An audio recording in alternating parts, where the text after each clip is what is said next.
I want to read something. There's some statistics here that they had on Meet the Press, NBC's Meet the Press over the weekend, as former First Lady of California, Maria Shriver, was talking about this Pope.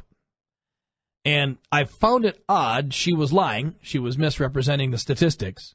But they had a statistic that said 48% of liberals think the Pope is a liberal. 55% of moderates think the Pope is moderate. And 37% of conservatives think the Pope is moderate or conservative. Okay. And then she concluded that, therefore, whatever segment of the population you're in, you believe the Pope is what you are. No. No, only that would be right for the moderates, who 55% said that, but 37% of conservatives thinking the Pope is conservative means that, by far, most conservatives do not think the Pope is moderate or conservative. Right.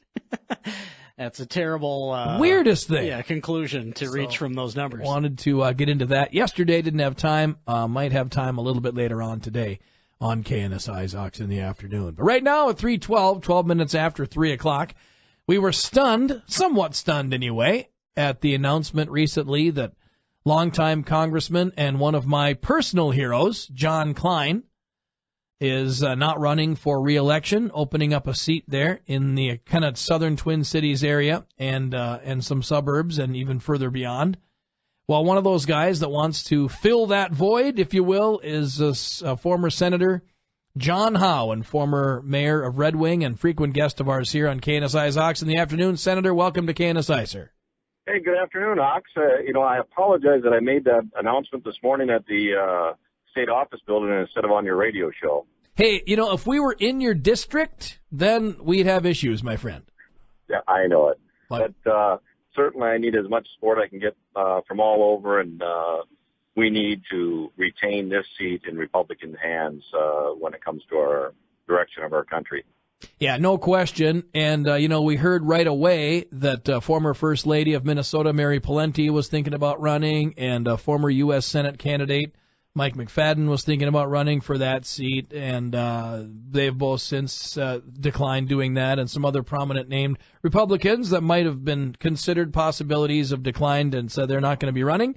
And so when I heard that you were doing this, John, I'm thinking, well, this is exciting. You certainly have built a reputation and I think a political structure in your professional political career. So let's talk a little bit, first of all, before we get into strategy of how you're going to win this seat. For those who need reminding, how do we know you? Well, you probably know me. I'm the major's brother, or I guess he's lieutenant colonel now, State Representative Jeff Howe from Rockville. Mm-hmm. But I went to college there at St. Cloud State, worked at the correctional facility, also was mayor of Red Wing for a short time, and served one term in the Minnesota State Senate. So, I like to say that I'm more of a political outsider than, I spent most of my career building my businesses and raising a family. And, I grew up in western Minnesota, and we all like to say we have humble beginnings, but some of us had more humbler than others. Mm-hmm. But went to college, and my wife has been successful. I've been successful. We've worked very hard. One of the biggest issues that I think that faces our country is the debt that we are carrying. We have over $18 trillion in debt, and I think when you look at who you want to support, I think a lot of people say they're conservatives, but you need to look at how they live their lifestyle. And I think people that know me know that I live my lifestyle conservatively. I'm a big advocate for personal responsibility and personal accountability. And I'm just a regular guy. I attend the sporting events. My 3 kids attended public schools. I've got one that's in Arizona State University going to school for engineering. That's Jack. I've got a 16-year-old who's a junior at Red Wing High School, and a 10-year-old who's in Red Wing Middle School. So all my kids attended public schools, and I'm just a regular guy on the street. So, but I think the most we need to look at is that how do you live your life responsibly and financially. Yeah, amen to that, because this country desperately needs that type of leadership, no question. And I know of all the conversations we've had, that is one of your defining characteristics. And I guess not a lot of people talk about that when running for Congress. And my goodness, I don't know how we're going to pay this debt off, but let's talk about some of the initiatives that, if I can, the Rand Paul, I guess. I was going to say some of the candidates for president, but it was Rand Paul most recently. We talked about this yesterday on KNSI's Ox in the afternoon about how spending actually works in Congress, and that it should be, it's so difficult. They're saying how hard it is to withhold funding of Planned Parenthood, and his contention is that it ought to be at least that difficult to actually fund things in Congress. How do you feel about that statement? I agree with that. We just have uncontrollable, wasteful spending in Washington, D.C. Our deficit, we just keep. And that, when they say they're going to try and get the deficit under control, they're not addressing the debt. We have, like I said, over $18 trillion in debt. We have over $100 trillion in unfunded liabilities. There's a lot of things that debt is holding us back. We could do so many things, and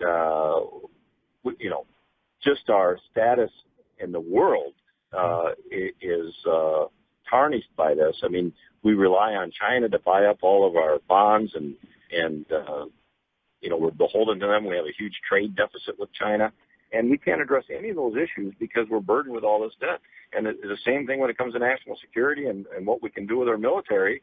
We just are overloaded in debt, and we cannot continue it. It's unsustainable, and at some point, it's gonna cause a real crush on our nation. And we've seen it just in what happened with the housing crisis, where people borrowed way too much money, and you've seen what happened with the implosion of the housing market.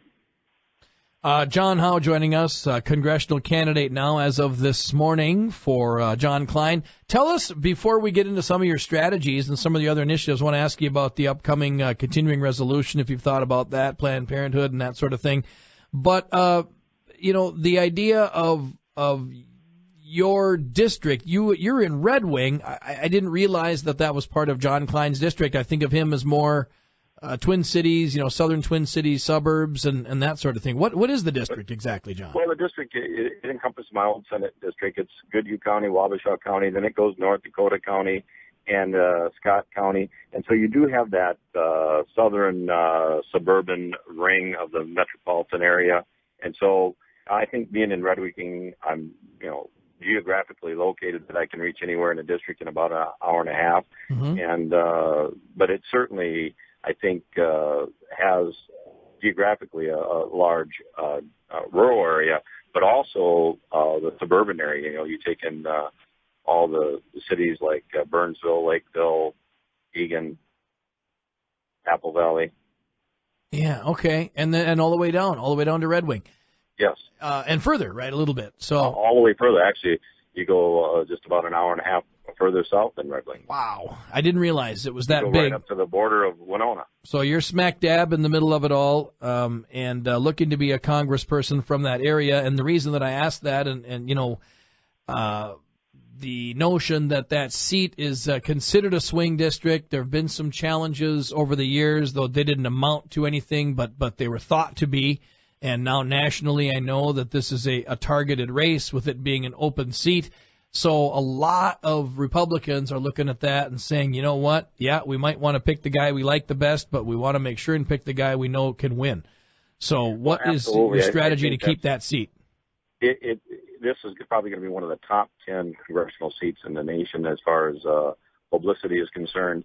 There were 17 Republican U.S. representative seats that Obama won, but were held by Republican representatives. Two of those are open seats, one in Michigan and this one here. So this is going to be a very important. We know what we're up against with the Democrats. You've got two very wealthy individuals on the Democratic side. One's reported net worth between $42 million and $150 million. Wow. One's already pledged $800,000 of their personal financial investment.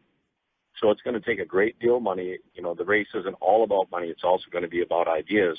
But we have to understand it's going to take a significant amount of resources to win this and retain the seat. Yep, huge amount of resources, and a lot of those resources, may be coming from some of the larger national organizations, the Republican organizations, PACs, whatever.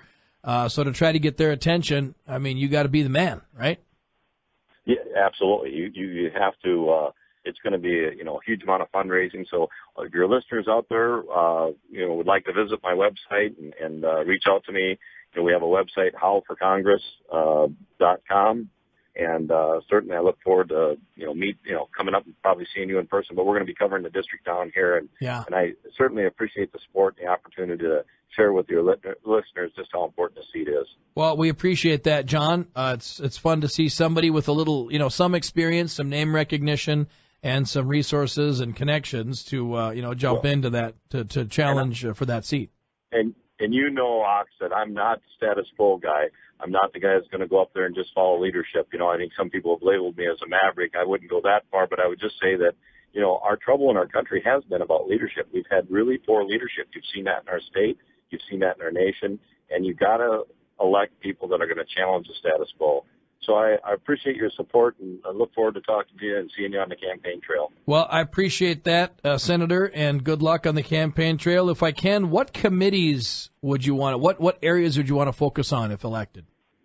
Well, certainly the banking and financial and the ways and means would be great. But again, you're kind of at the beholden of the Speaker of the House to get really good assignments. I know when I got elected as senator, initially I didn't get really good committee assignments, and then I went to the majority leader and said, here's where my expertise is, and I was able to get the vice chair of transportation. I also got to serve as a freshman senator on the taxes committee, and that was a very important committee to be on. Yeah. So I think that's part of putting your resume out there of what best you could serve on, and serve in any capacity. But there's ways and means. There would be a lot of them that I would certainly seek for. So let's not get the cart in front of the horse. We got to get there first.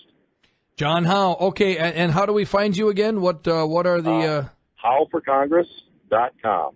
Okay, HOWE for Congress.com. John Howe, and that's the website. And then this is for District 2.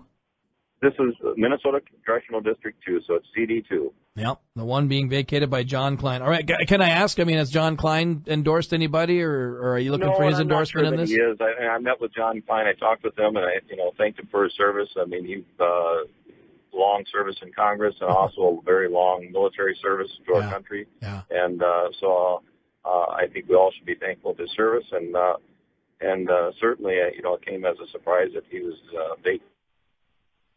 But it's great to have an opportunity to try and fill those shoes.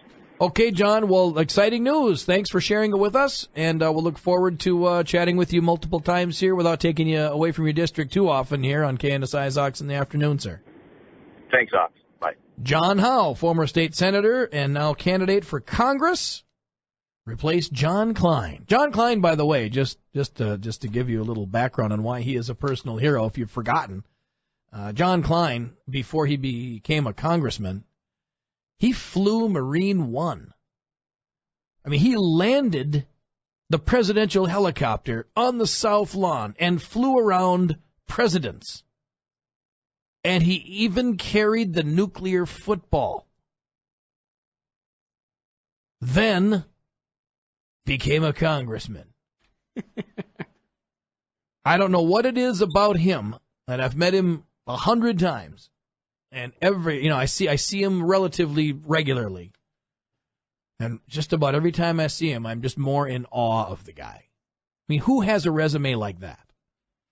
So that'll be a tough shoes to fill, and go John Howe. We're excited to have another friend of ours run for Congress, so good luck on that. AM 1450, FM 1033, KNSI's Ox in the Afternoon. We have time for the markets? Yes. Okay, interesting, weird start to the markets this morning. We'll find out how they ended coming up here in just a moment on KNSI's Ox in the Afternoon.